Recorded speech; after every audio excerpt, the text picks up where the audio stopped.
देखो, इस वीडियो के अंदर हम गुजरात माध्यमिक और उच्चतर माध्यमिक शिक्षण बोर्ड गांधीनगर द्वारा बराबर विषय विज्ञान प्रश्न बैंक नंबर 4 दिसंबर 2024 और ये प्रश्न बैंक 12/12/2024 को प्रसिद्ध की गई थी। तो उसके हम क्या करेंगे कि इस प्रश्न बैंक के ऑब्जेक्टिव जो प्रश्न है उसके हम उत्तर इस वीडियो में सीखेंगे। तो यहाँ पर देखो, पहला जो हमारा प्रश्न है, पहला प्रश्न क्या है? तो देखो यहाँ पर पहला प्रश्न जो है, तो पहले प्रश्न के अंदर क्या दिया गया है? तो पहले प्रश्न के अंदर दिया गया है कि पहले प्रश्न के अंदर क्या दिया गया है यहाँ पर? तो देखो यहाँ पर एक कमरे के यानी कमरे के तापमान पर द्रव्य अवस्था में पाई जाने वाली एक धातु और एक अधातु क्रमशः है। तो देखो यहाँ पर कमरे के तापमान में, तो यहाँ पर देखना हमको कमरे के तापमान पर पाई जाने वाली द्रव्य अवस्था में पहले धातु का नाम देना है, फिर बाद में अधातु का नाम। तो यहाँ पर देखो, कमरे के तापमान पर द्रव स्वरूप में पाई जाने वाली धातु कौन है? तो मरकरी। और अधातु कौन है? ब्रोमीन। तो इसलिए आएगा मरकरी और ब्रोमीन। तो यहाँ पर हमारा बी आएगा, मरकरी और ब्रोमीन। अच्छा, यहाँ पर हमको देखना है पहले धातु का नाम देना है, बाद में अधातु का, क्योंकि प्रश्न में पहले धातु दिया है, बाद में अधातु। तो इसलिए हमारा ऑप्शन आएगा मरकरी और ब्रोमीन। अगला हमारा प्रश्न है कि निम्नलिखित में से कौन सा गुणधर्म सामान्यतः आयनिक यौगिकों द्वारा प्रसिद्ध नहीं किया जाता है? तो देखो, आयनिक यौगिक में कौन सा गुणधर्म नहीं होता है, ये हमको बताना है। तो आयनिक यौगिक के अंदर गुणधर्म कौन सा नहीं होता है? पर नहीं, खास ध्यान रखना है, नहीं होता है वो बताना है। तो यहाँ पर देखो, आयनिक यौगिक जो होते हैं वो ठोस स्वरूप में विद्युत के चालक होते हैं, ऐसा हमने पढ़ा है कि वो चालक नहीं होते, और ये कह रहा है विद्युत के चालक होते हैं। इसलिए यहाँ पर आएगा बी, ठोस अवस्था में विद्युत चालकता। तो यहाँ पर हमारा ऑप्शन आएगा बी, ठोस अवस्था में विद्युत चालकता।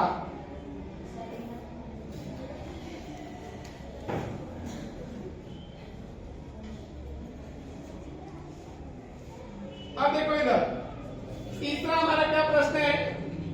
तीसरा हमारा प्रश्न है कि तीसरा प्रश्न हमको क्या दिया है?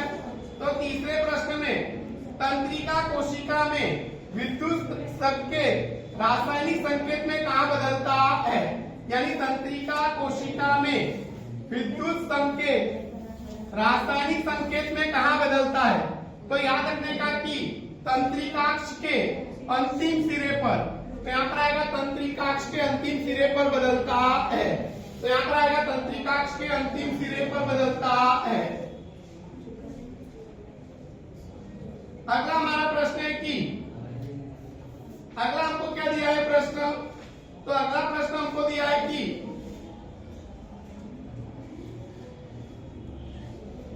देखो, अगला प्रश्न क्या है कि चौथा प्रश्न, निम्न में से नर जनन अंगों के विभिन्न भागों में शुक्राणुओं के परिवहन के लिए सही क्रम कौन सा है? यानी शुक्राणुओं के वहन का हमको सही क्रम बताना है। तो शुक्राणुओं के वहन का सही क्रम कौन सा है? तो याद रखिएगा, शुक्राणुओं के वहन का सही क्रम कौन सा है? तो यहाँ पर आएगा हमारा शुक्राणु के वहन का सही क्रम आएगा भीषण, शुक्रवाहिनी और मूत्र मार्ग। तो यहाँ पर हमारा आएगा ए, भीषण, शुक्रवाहिनी और मूत्र मार्ग। अगला हमको क्या है कि निम्न कथन सत्य है या असत्य बताना है। तो देखो यहाँ पर पांचवा प्रश्न जो है कि सोल्डर यह सीसा और टीन की मिश्र धातु है। तो सोल्डर यह सीसा यानी लेड और टीन की मिश्र धातु है, कथन कैसा है? सत्य है। तो यहाँ पर आएगा कथन सत्य है। अगला आता है कि छठा प्रश्न है, अंडाशय जातीय अंतःस्राव टेस्टोस्टेरोन का स्राव करता है। तो देखो यहाँ पर अंडाशय दिया है, अंडाशय टेस्टोस्टेरोन नहीं एस्ट्रोजन का स्राव करता है, इसलिए ये कथन कैसा है? असत्य। तो ये कथन है असत्य। अगला है गुड़हल का पुष्प एक लिंगी पुष्प है। तो गुड़हल का पुष्प एक लिंगी नहीं होता, द्विलिंगी होता है या तो उभयलिंगी, इसलिए ये कथन भी कैसा है? असत्य। तो ये कथन भी असत्य है। 8वां प्रश्न है, मेंडल के मटर के पौधे के प्रयोग में F2PD में 25% पौधे कैसे थे बोने? तो 25% पौधे बोने थे, तो इसका मतलब ये कथन कैसा है? सत्य, क्योंकि F2PD में 3 जैम 1 का अनुपात था। 75% पौधे लंबे और 25% पौधे बोने होते हैं, इसलिए यहाँ पर ये कथन कैसा है? सत्य है। अगला हमारा प्रश्न है,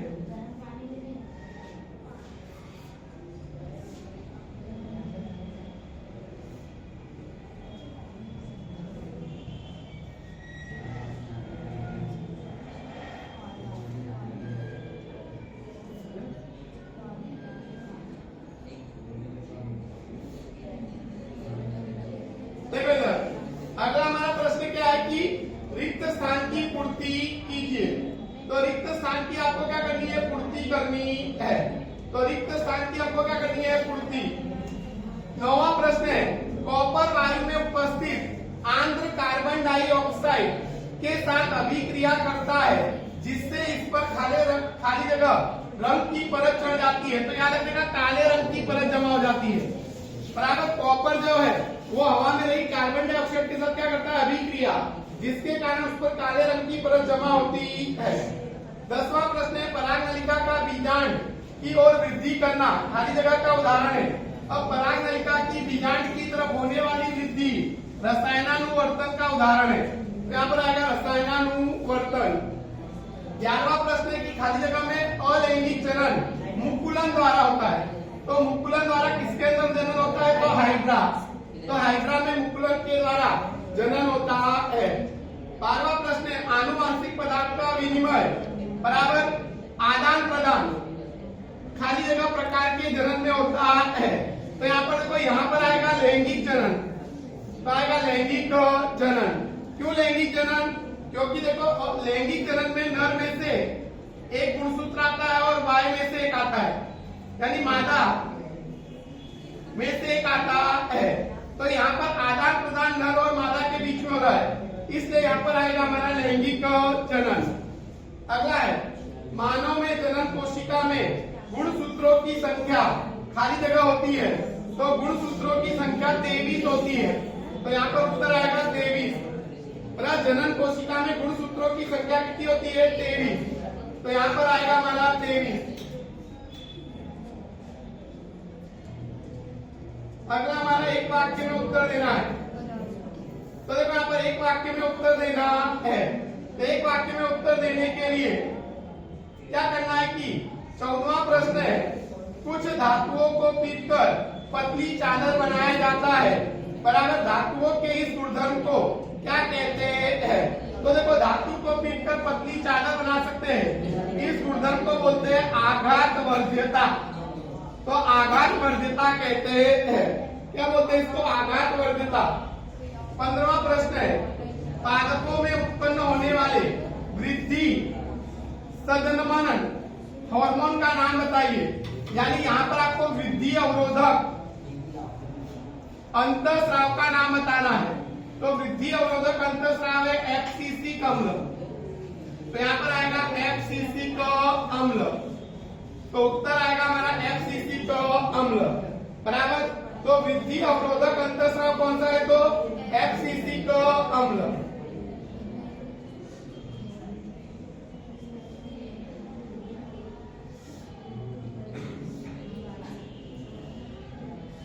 अब देखो इधर, अगला हमारा प्रश्न है कि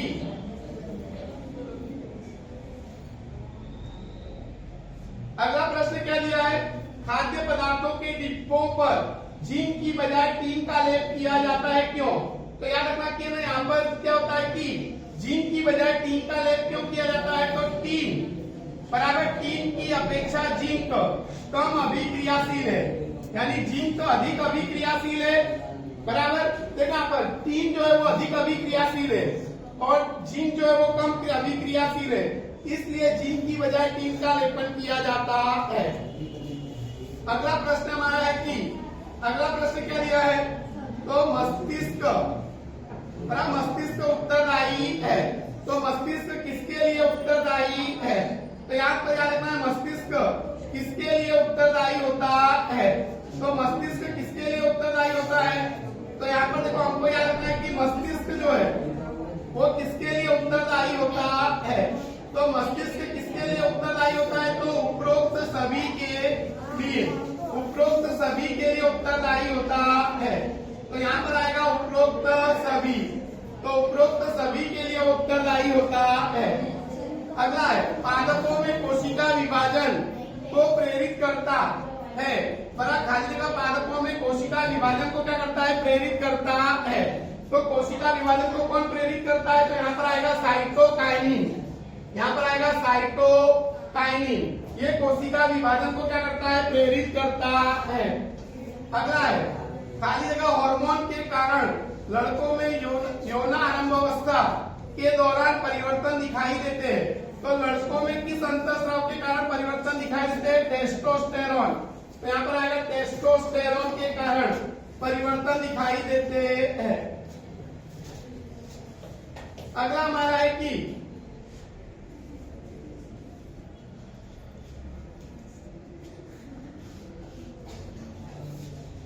अगला देखो क्या दिया है, जीव जनन क्यों करते हैं? तो जीव जनन क्यों करते हैं? तो अपने अस्तित्व को बनाए रखने के लिए, अपने अस्तित्व को, जाति के अस्तित्व को बनाए रखने के लिए और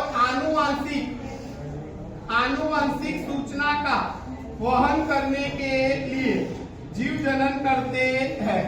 और उद्भव विकास के लिए, ये सब इसके महत्व है।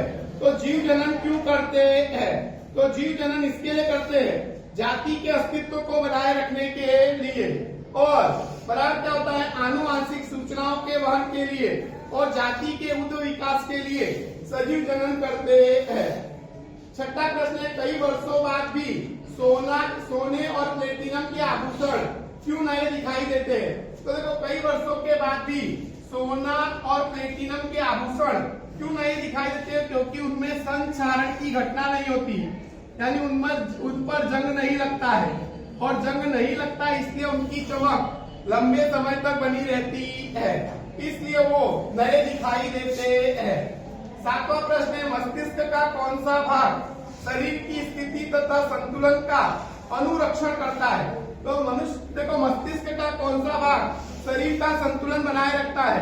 तो मस्तिष्क का कौन सा भाग शरीर का संतुलन बनाए रखता है? तो अनुमस्तिष्क। तो यहाँ पर आएगा हमारा अनुमस्तिष्क, तो उत्तर आएगा हमारा अनुमस्तिष्क। अगला है कथन सत्य है या असत्य बताना है। बैक्टीरिया में जनन खंडन द्वारा होता है। तो बैक्टीरिया में जनन खंडन द्वारा होता है, कथन कैसा है? असत्य। स्पाइरोगायरा में खंडन के द्वारा होता है, पर बैक्टीरिया में खंडन के द्वारा होता नहीं है। अगला है एक बच्चा जिसे अपने पिता से वाय गुणसूत्र प्राप्त होते हैं और वो बच्चा लड़का होगा, तो ये कथन कैसा है? सत्य है। तो ये कथन सत्य है। सीनाबार कॉपर की एक अयस्क है। देखो सीनाबार मरकरी की अयस्क है और ये कह रहा है कॉपर की अयस्क है, तो ये कथन भी कैसा है? असत्य है। तो ये कथन असत्य है। तो यहाँ पर ये कथन क्या आएगा? असत्य।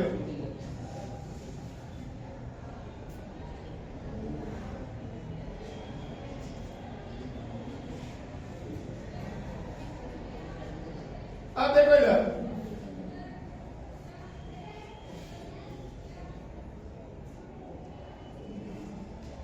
अब क्या प्रश्न है हमारा कि मेरु रज्जु खाली जगह से निकलती है। देखो मेरु रज्जु कहां से निकलती है? तो मेडुला, मेडुला को बोलते हैं लंब मज्जा। तो लंब मज्जा भी बोलते हैं या तो मेडुला। मेडुला के अंतिम सिरे से मेरु रज्जु यानी स्पाइनल कॉर्ड, करोड़रज्जु निकलता है। दूसरा प्रश्न है कि लोहे के फाइन पेन को जंग से बचाने के लिए निम्न में से कौन सी विधि का उपयोग करते हैं? देखो लोहे का फाइन पेन है, उसको जंग से बचाना है, तो हम क्या करते हैं? जिंक की परत चढ़ा देते हैं। तो जिंक की परत चढ़ा देते हैं। तीसरा प्रश्न है यौनारंभ पर विषण का कार्य नहीं है। देखो कार्य नहीं है पूछा है, कार्य है ऐसा पूछा नहीं है। तो एस्ट्रोजन का वो स्राव नहीं करता, क्योंकि एस्ट्रोजन का स्राव कौन करता है? तो अंडाशय। कौन करता है? अंडाशय। इसलिए ये क्या होगा कि विषण का ये कार्य नहीं है। इसलिए यहाँ पर क्या आएगा कि विसर्ग का कार्य नहीं है तो एस्ट्रोजन का स्राव वो उसका कार्य नहीं है। अगला हमारा है कि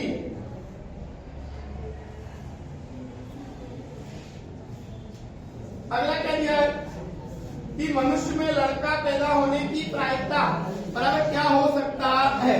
तो लड़का होने की प्रायिकता हो सकती है 50%, क्योंकि नर के अंदर एक्स गुणसूत्र वाला शुक्राणु 50% बनता है वाय वाला, और वाय वाला जब जुड़ता है तभी क्या होता है लड़का होता है। इसलिए संभावना कितनी हो जाएगी 50%। तो यहाँ पर आ जाएगा 50%। अगला है अभिक्रियाशील धातु को तनु HCl अम्ल में डाला जाए तो खाली जगह गैस उत्पन्न होती है। देखो धातु को अगर हम अम्ल में डालेंगे तो हमको मालूम है हाइड्रोजन गैस उत्पन्न होती है, इसलिए उत्तर आएगा हाइड्रोजन गैस उत्पन्न होती है। अब हमको सत्य असत्य बताना है। अलैंगिक जनन में जीवों में अधिक भिन्नता दिखाई देती है, अलैंगिक जनन में भिन्नता कम दिखाई देती है भाई, इसलिए कथन कैसा है असत्य, क्योंकि मादा में से नई संतान उत्पन्न होती है, इसलिए मादा के सारे लक्षण होते हैं संतान में, इसलिए भिन्नता कम दिखाई देती है। अगला है पुंकेसर पुष्प का नर जनन अंग है। तो देखो पुंकेसर पुष्प का नर जनन अंग है, तो कथन कैसा है। तो यहाँ पर देखो पुंकेसर पुष्प का नर जनन अंग है, ये कथन सत्य है। पर आप पुंकेसर और स्त्री केसर, पुंकेसर नर जनन अंग है और स्त्री केसर मादा जनन अंग है। विद्युत संयोजक यौगिक सामान्यतः जल में घुलनशील होते हैं। विद्युत संयोजक यौगिक यानी आयनिक यौगिक और आयनिक यौगिक जल में विलय होते हैं, कथन कैसा है सत्य है। तो कथन सत्य है। तो यहाँ पर आएगा कथन कैसा है सत्य है।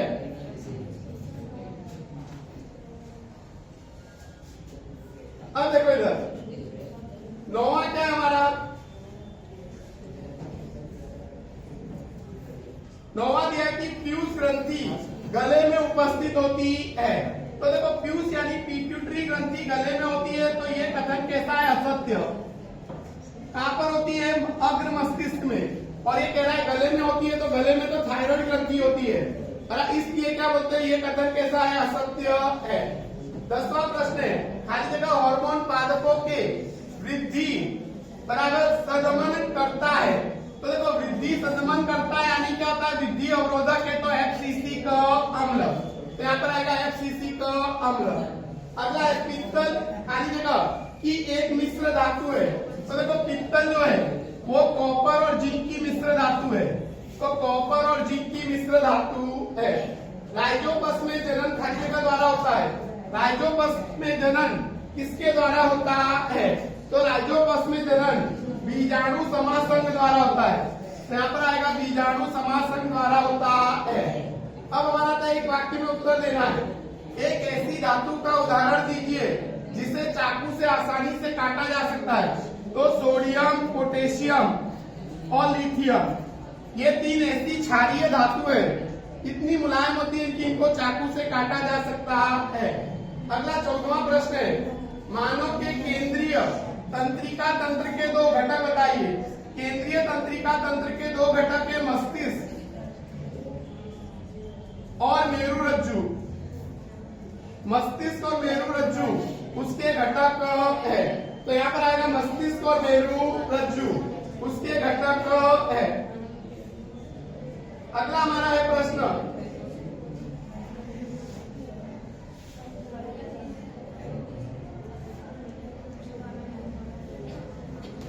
देखो यहाँ पर 15वां प्रश्न हमारा की 15वां प्रश्न क्या दिया है मेंडल के प्रयोग में उपयोग किए गए पौधे का नाम बताइए। देखो मेंडल ने जो आनुवांशिकता के प्रयोग किए थे वो मटर के पौधे पर किए थे, तो मटर का पौधा पर उन्होंने क्या किए थे आनुवांशिकता के प्रयोग। इसका वैज्ञानिक नाम है पीसम सैटिवम। पीसम सैटिवम, तो यहाँ पर आएगा पीसम सैटिवम, ये इसका वैज्ञानिक नाम है। पर आपको उत्तर तो खाली लिखना है मटर, बराबर की मटर के पौधे पर मेंडल ने आनुवांशिकता के क्या किए थे प्रयोग। तो ये हमारा जो प्रश्न बैंक थे चौथी प्रश्न बैंक उसके जो ऑब्जेक्टिव क्वेश्चन थे उसका मैंने इस वीडियो में सॉल्यूशन किया है। अगर आपको ये वीडियो पसंद आए तो ज्यादा से ज्यादा विद्यार्थियों को शेयर कीजिए और अगर